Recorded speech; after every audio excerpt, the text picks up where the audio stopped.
Malam-malam jadi pusing kepala aku, jadi video ini aku langsung buat saat aku dapat surat dari Aztec. Jadi ini udah bukan main-main lagi teman-teman ya. Untuk yang mau klaim Aztec kematian, wajib diperhatikan ada satu dokumen tambahan. Dan satu dokumen tambahan ini tentu aja biaya legasnya akan nambah juga. Mungkin kalian yang dibantu urus sama aku atau dibantu urus dengan agen yang lain sama-sama akan dimintain dokumen ini. Dokumen apa? Kalian lihat ya. Jadi sekarang itu wajib ada surat keterangan kematian dari medis, rumah sakit, atau klinik, atau puskesmas. Boleh, bebas, yang penting dari medis ya.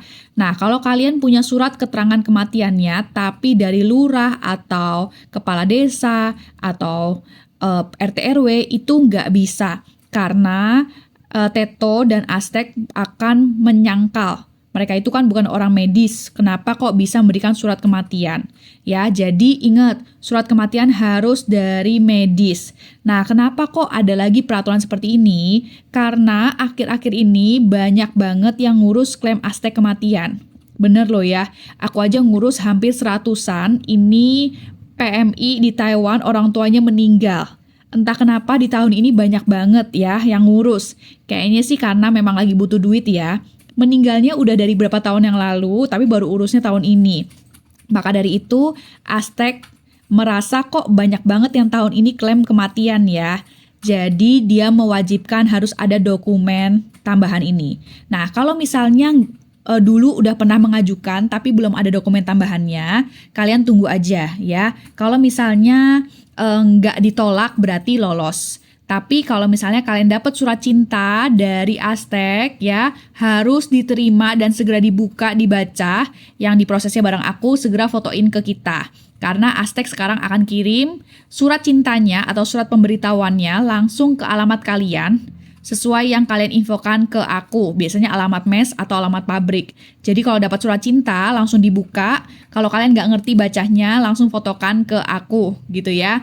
Atau kalau kalian diurus sama agen lain, fotokan aja ke agennya, supaya segera diurus. Nah, sebenarnya bisa nggak sih kalau mengajukan dulu tanpa ada surat rumah sakit? Bisa, tapi pasti prosesnya akan lebih lama. Kenapa? Karena kalau misalnya amit-amit tiba-tiba dokumen kalian ditolak dan butuh dokumen rumah sakit lagi, artinya kita harus leges lagi surat rumah sakit kalian ke Teto, baru dikirim ke Taiwan. Jadi itu pasti akan makan waktu lebih lama. Jadi buat teman-teman yang mau klaim Aztec, aku sarankan ya, dokumennya semua lengkapin, ditambah dengan dokumen dari medis ini nih, surat kematian dari medis. Nah, kalau ada yang nanya, surat kematian keterangan medis seperti apa sih? Aku kasih tahu salah satu contohnya ya.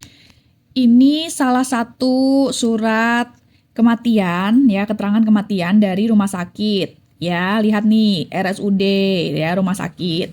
Dan harus ada cap basah dokternya atau petugasnya. Jadi udah nggak boleh cuman surat kematian dari RT RW. Harus ada dari rumah sakit dan ada di bawahnya nih cap basahnya dari entah itu institusi forensik atau kamar jenazah atau dokternya dan lain sebagainya. Dan dinyatakan meninggalnya kenapa. Ingat yang paling penting adalah nama harus sama di semuanya. Di akta kematian, di KK, dan juga di surat keterangan ini. Gak boleh ada yang beda, termasuk nama kalian juga ya. Nama kalian kalau misalnya beda di paspor, di ERC, di KK, dan di KTP Indonesia beda, segera urus dulu namanya harus sama. Kalau namanya beda, mau kalian urus mau gimana pun, bayar berapapun gak akan lolos. Jadi itu paling penting, namanya harus sama. Dan ini juga penting nih, kalian harus pastikan surat kematian yang keluar, tanggalnya itu adalah tanggal pada saat almarhum meninggal, dan pastikan almarhum meninggal pada saat kalian masih aktif bekerja. Tidak sedang ganti majikan atau cuti ya, atau apapun yang tidak bekerja deh. Karena biasanya di Taiwan kalau untuk pabrik, panti, ABK, kalau kalian cuti atau kalian lagi ganti majikan ya, Aztec kalian itu akan dimatikan dulu. Nah, kalau misalnya amit-amit almarhum meninggal pada saat tanggal itu, tanggal kalian lagi cuti, atau tanggal kalian lagi nggak bekerja, lagi nggak ada Aztec, nggak ada Laopao, makanya kalian nggak bisa untuk klaim. Jadi banyak yang juga ditolak gara-gara itu ya. Jadi tanggalnya harus dipastikan, jangan sembarangan. Aku baru mau buat sekarang nih, yaudah deh aku bikin tanggalnya sekarang aja, padahal almarhum meninggalnya udah 1 tahun yang lalu. Sekarang kalian udah di Indonesia, udah nggak kerja. Itu nggak bisa ya. Nah, tapi kalau misalnya nih, almarhum meninggal 2 tahun yang lalu pada saat kalian masih di Taiwan. Sedangkan kalian sekarang udah di Indonesia. Apakah masih bisa klaim? Jawabannya bisa ya. Asalkan yang penting tanggal kematiannya itu benar sesuai dengan tanggal pada saat almarhum meninggal dan almarhum masih meninggal. Dan saat almarhum meninggal, kamu masih bekerja di Taiwan gitu ya. Jadi itu harus diperhatikan tanggal dan nama, itu yang paling penting. Jadi jangan lupa share video ini ke teman-teman yang lain yang mungkin mau klaim atau mungkin belum klaim ya, supaya kalian tahu dokumen apa aja yang dibutuhkan. Karena semakin lama Teto semakin ketat gitu ya. Dan juga Aztec juga semakin ketat, yaitu karena kok banyak banget tahun ini yang meninggal, dan kalian jangan mau ikut-ikutan agent yang nyuruh kalian palsukan dokumen. Jangan sekali-kali memalsukan dokumen ya.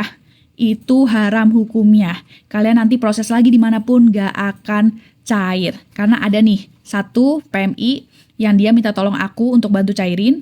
Aku tanya kenapa yang dulu ditolak. Karena kata dia, agennya bantuin dia untuk palsukan dokumen. Itu aku udah gak akan terima. Kenapa? Karena percuma aja, pasti ditolak ya. Daripada nanti namaku jadi jelek di Aztec ya kan. Jadi mending kalian udah lupakan saja ya. Mungkin memang bukan rezeki kalian. Jadi jangan sekali-sekali palsukan dokumen. Kalau memang itu rezeki kalian, bisa klaim Aztec untuk dari almarhumah, pasti akan cair.